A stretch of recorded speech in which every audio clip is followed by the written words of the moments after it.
In Update 2.20, we will add a new procedural graph category for creating magic sound effects. This time, we follow a much more modular approach. Each subfolder corresponds to a phase of the entire effect, and each graph in the same folder corresponds to a different element of the final effect. By combining these graphs, you can easily create your own unique SFX that fit well with your game's art direction. Currently, we have over 50 graphs that cover different styles and elements. More will be added in the future. Magic is a broad topic, so we can't cover everything in a single update. Since these graphs are fully procedural, you can create thousands of effects with them. And by thousands, we mean completely unique effects, not just slight pitch or duration changes. For example, let's take a look at this shouting effect. I'll turn off the other layers so you can hear it more clearly.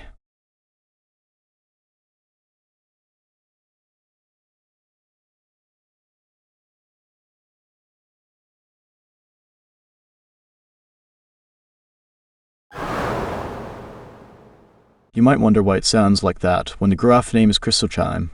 Well, with the default parameters, it sounds like this. By changing the input parameters, you can create a totally new effect. Treat the name of each graph and its subcategory as a suggestion for where to use it. Because we expose many input parameters, the graphs are extremely flexible. We know it can be hard for new users to know how to adjust them.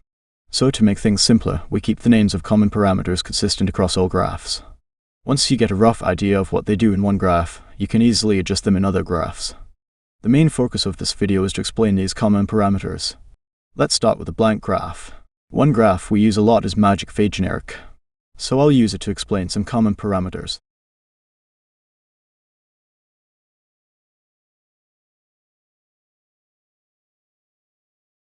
If you press this arrow button, you'll see its advanced parameters, but let's keep it simple for now. The first important parameter is the seed value. If you set this to negative, a synthesizer node will use a different seed each time you play.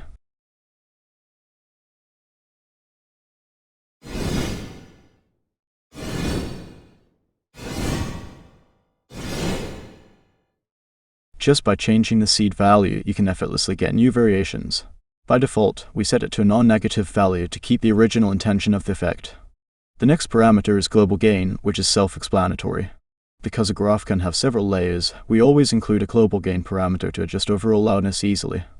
This graph doesn't use any impact modal object, so we don't have one here. If you open it, you will see we use two modal explosify nodes and one early reverb node to generate the effect from a white noise source.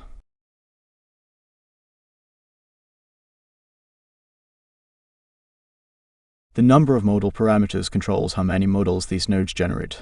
The DSR node controls the envelope of the noise. The fade-in, duration, and fade-out parameters are prefixed within it. This tells us that the output of the DSR node is multiplied at the start of the graph instead of at the output. That means the true final length of the effect isn't entirely controlled by this envelope. Fade-in is usually accurate, but the true duration and fade-out also depend on the decay parameters of the synthesizers. Of course, we can also use another DSR node at the output if we want to control the timing of the tail directly, but the decay created by the explosify and reverb nodes is more natural. So we don't do that here. Most of the time, you only need the fade-in to be accurate to synchronize your SFX and VFX. This graph has three layers: the base layer, a mid to high distortion layer for the wind effect, and a metallic reverb layer for the magic effect. The gain of the metallic layer is kept low because we want this graph to mainly describe movement. Depending on your usage, you can make it more noticeable or disable it completely.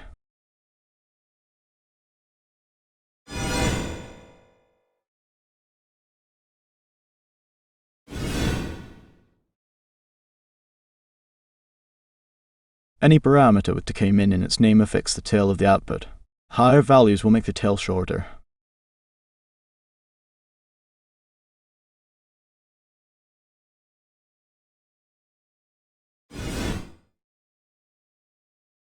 Lower values will make it longer.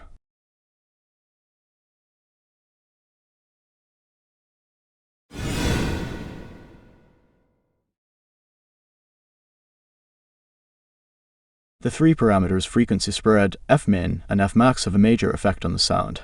As mentioned in the previous tutorial, frequency spread affects how the modal frequencies are distributed between Fmin and Fmax. Lower values make most frequency bins concentrate near Fmin, while higher values distribute them more evenly between Fmin and Fmax. I'll turn off the base layer so you can hear this more clearly. Note that frequency spread affects both the reverb and the mid to high distortion.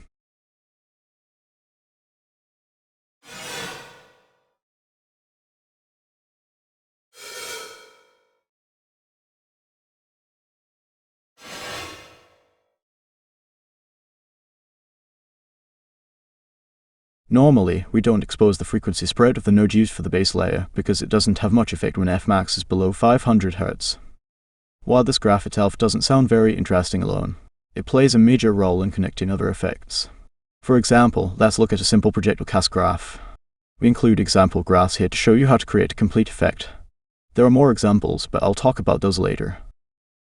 This graph uses 3 subgraphs. Let me turn off the first and third layers before previewing the second layer.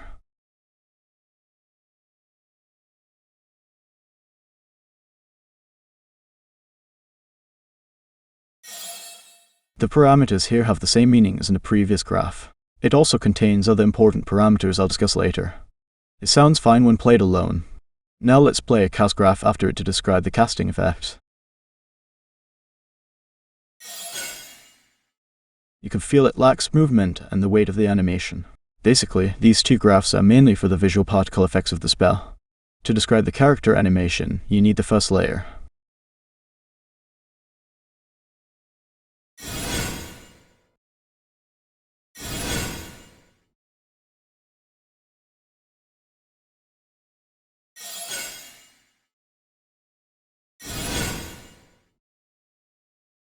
Now it sounds much better. You can change this fade in based on the length of your animation.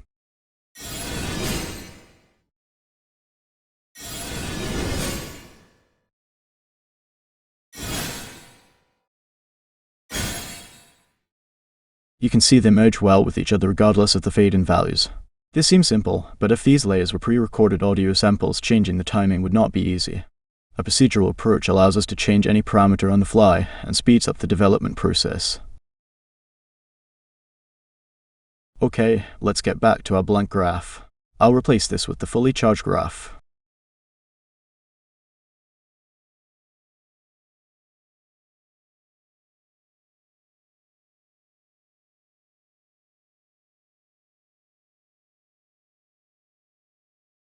The intention of this graph is to signal when chanting or charging is finished.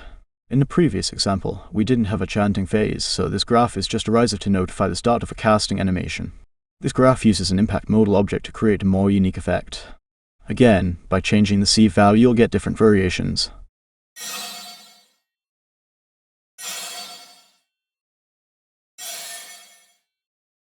Changing the pitch shift here makes the sound completely different.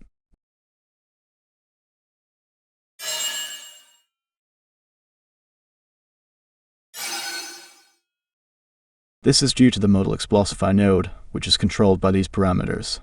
The distortion result depends on the pitch of its input signal and its frequency distribution. A slight pitch change can significantly change the timbre of the output. You can also change the input modal object. Let's try other spheres.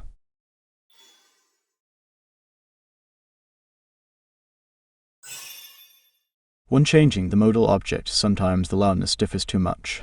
While you can change the global gain, it's inconvenient to do this every time you switch to another object. To avoid that, in this update we added a loudness adjustment node for modal objects. The energy level controls the loudness of the modal. For this graph, I'll set it to 1. Let's try sphere 3 again.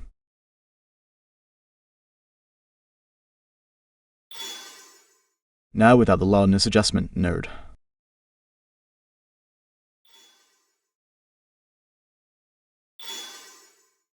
With the adjustment node enabled, you can test different modal object categories without worrying about large loudness jumps.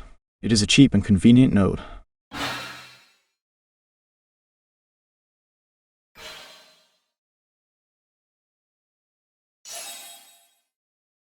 What if you find a modal object that is pretty close to your desired effect, but requires some slight changes?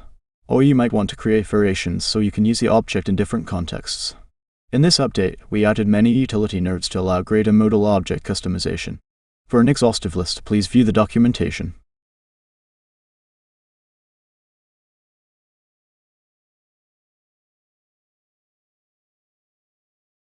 Two notable ones are frequency spread modifiers and partial modifiers. Note that a frequency spread modifier is already included in this graph. If you view the advanced parameters, you can see its input.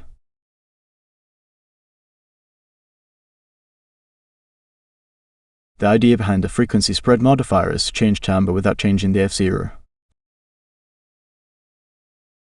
For this node, you can choose to change only some modals instead of everything. We usually use a modal sort node before this one to only change certain high frequency or low decay modals. Pitch change and pitch change duration are two other common parameters you'll find in other graphs. They control how modal object pitches change at runtime. For example, 0.25 here means the pitch is shifted up 0.25 semitones during 0.5 seconds. You can also use a negative value. We usually keep this value below 0.5. Large values may sound like sci-fi effects instead of magic.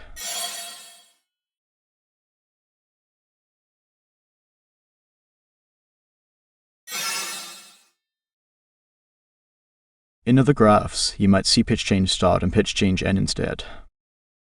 By the way, you can change these parameters at runtime too. For example, I can use an AD node and a mapping node to change the distortion Fmax from 17,000 Hz to 18,000 Hz like this.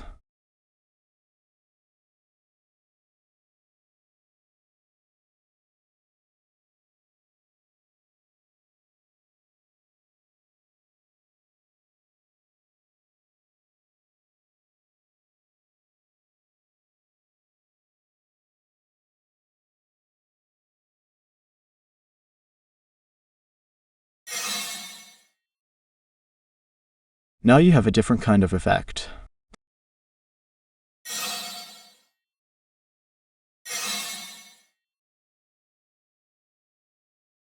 The beauty of Meta Sounds and our procedural plugin is that you can always extend a graph to create more complicated effects.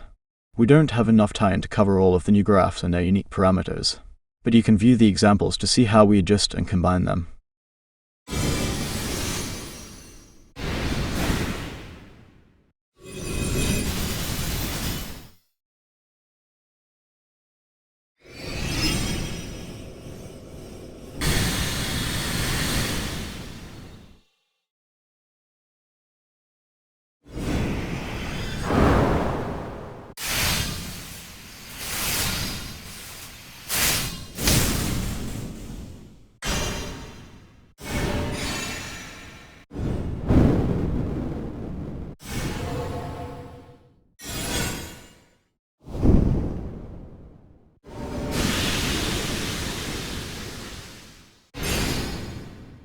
If this is not enough, you can download the optional graph pack from the link in the description. It currently has around 40 graphs, though some are identical to those in the example folder. We don't include them directly in the plugin to avoid confusing users with the main modular graphs. Keeping them separate also makes it easier to maintain the plugin when Meta Sounds has major API changes. Okay, now let's move on to a more advanced topic, spatialization. Let's start with mono to stereo conversion. All of our magic graphs are mono only, except the voice chanting graph, where we need a wide stereo effect. Plate reverb is good for creating special vocal effects.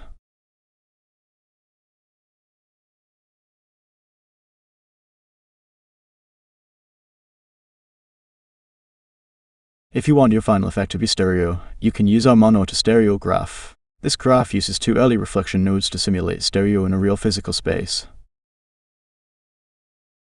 Or you can use Unreal's plate reverb node like this. Now how about distance attenuation? For example, you might want to apply it to a lightning strike.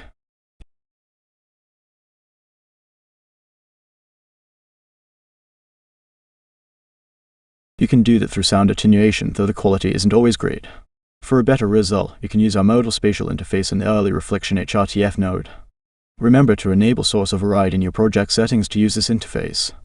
For more details, please view our dynamic reverb system v12.0 video. One thing I forgot to mention in the reverb video is why the default early reflection number is 1. When sound designers create an effect, they often include early reflections directly in the final effect, either intentionally, such as for mono to stereo conversion, or unintentionally when they use plugins to create certain tails. So we avoid adding more reflections here to retain the original intention of the sound designer. By using this node, you can also integrate our global dynamic late reverb flow. If late reverb isn't needed or you use Unreal's convolution reverb, you can set late reverb to false. Based on input distance, this node automatically adjusts its low-pass filters to simulate air absorption.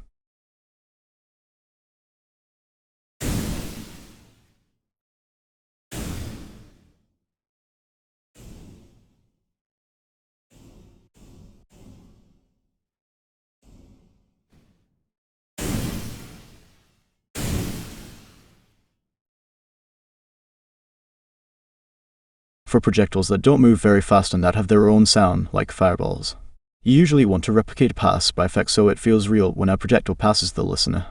Distance attenuation alone might not be enough. You might also want to add the Doppler effect. This example shows how to do that. It's similar to how we do it in the car engine-based graph. This node automatically calculates frequency changes based on the projectile speed. You can use the output to change the pitch of layers affected by the Doppler effect. For this fireball, we also add another wind layer to enhance the pass-by effect. Again, because everything is procedural, changing pitch at runtime is extremely cheap and doesn't hurt sound quality. We also provide a graph to test the setup. In a real project, attach this graph to your projectile object. The data about the distance and velocity of the object will be automatically collected and passed to MetaSounds. You do not have to write extra code or a blueprint function to send those data. Here, to simulate a pass-by event, we set distance and velocity values directly. Note that, for very fast-moving projectiles, almost hits can like bullets. You can just choose sphere trace and play the pass-by sound directly if they fly near the listener.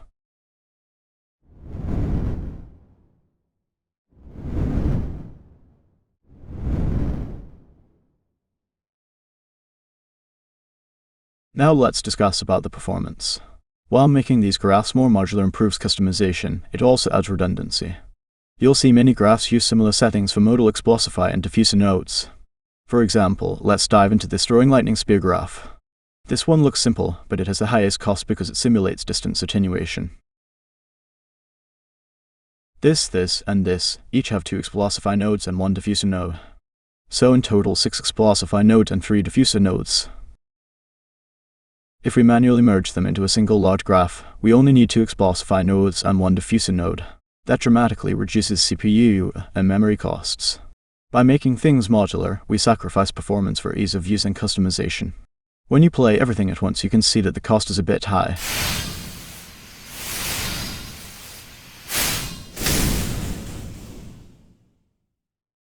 Actually, this is still acceptable even on mobile devices because this effect is like an ultimate skill. It's several seconds long and you typically don't let players spam such skills repeatedly. It's just the nature of sound design in games. Fast and spammable skills have simpler sound effects than unique or ultimate skills. In Lyra, a gunshot graph also costs around 2% and players can fire those several times per second. So the performance cost of these complete magic graphs is still within an acceptable range. But let's say you're a good developer and want to optimize everything. There are several ways to reduce performance cost. The best and easiest is to avoid adding everything into one graph if unnecessary. For example, since 2 of these layers are for the charging part, you can keep them here, but other layers shouldn't be included. You might think that as long as you don't trigger the onPlay event for these graphs, there is no cost. But unfortunately, that isn't how MetaSounds works. Let me open this throwing graph. All nodes that don't have an onPlay or enable input will always run fully. So this mixer, this diffuser, this filter, and this simple add node will always run. Our synthesizers are optimized to run only when needed by using the onPlay event and the input audio stop event. We can do this because these nodes can estimate their output audio energy and know when to stop. For these nodes, estimating output energy isn't trivial. For example, for an add node, the cost to calculate output energy is 3 times higher than the addition operation itself. Because those nodes will always run whether the onPlay event is triggered or not, it's best to separate graphs that doesn't need to be run at the same time. Basically, different phases should be in different graphs. Put chanting, charging, and transitions in one graph. Put firing, casting, and throwing in another. And put the sound of the projectile or spell itself in yet another. For the sake of example, we include everything here so you can preview them. But this isn't the best practice in MetaSounds. Separating graphs by phase will greatly reduce performance cost. If you want to further improve performance, consider rendering the result to WAV files and reusing them. This should be done at the end of development when your animation, VFX, and SFX won't change significantly. Obviously, you should only replace graphs with audio files when the content doesn't change based on user input or gameplay mechanics. For example, in a distance attenuation lightning strike graph, you might consider rendering several versions with different durations and calling them based on distance. Metasounds provide logic and crossfade nodes to support that. Because distance depends on target location at runtime, you don't usually replace this graph with pre-rendered wave files, unless it's a fixed distance out skill. It's always best to rely on the Audio Insight tool to see which graphs have the biggest performance impact and concentrate your effort on those. Now before we end this tutorial, I want to talk about the future roadmap. This update adds many interesting graphs and new synthesis techniques for different effects, not only for magic but also for melee weapons. Some older graphs also need detailed explanation so you can better understand how to use a plugin, but creating a video for each of them isn't feasible. So as mentioned in our Discord, we'll publish blog posts on our website to explain those graphs. Once we finish a blog post for a graph, we'll put the link directly into the graph comment and on a new Discord channel. In previous versions, we always recommended copying our graphs to your project instead of referencing them directly, because they were subject to major changes. But starting with this update, you don't need to do that anymore. We've done a thorough review of all graphs and finalized the changes. In the future, we will only add new graphs instead of changing old ones, unless Metasounds API has major breaking changes. We've also added subfolders for melee and ranged weapons. I moved old graphs into their respective subcategories, so that when more graphs are added, it is easier to find the one you need. An interesting new feature in Metasounds for Unreal Engine 5.6 is customizable numbers of inputs and outputs. If you open the Magic Chant pulsing graph, you'll see we use a modal create a node to manually create a modal object. By default, this node only has one modal. Remember that one modal has 3 parameters: amplitude, decay rate, and frequency. You can change the number of modals by changing the number of inputs here. This is very useful for magic and skill effects where you don't need realistic impact effects, though this node is mostly for advanced sound designers who know how to set these parameters. If you use this node, you should also use a modal loudness adjustment node after it to keep loudness in check. The next update after this one will concentrate on mechanical effects, which are useful for sci-fi themes and robotics. For example, this graph makes it easy to create small mechanical sequences.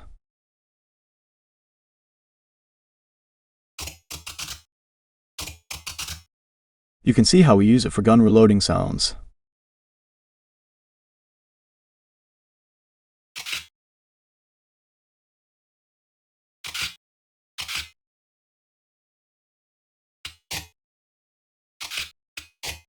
There are other interesting things you can create with it, but let's save that for the future update. I hope you find this tutorial and the new modular magic graphs useful for your project. Bye for now, and I'll see you again when another update is ready.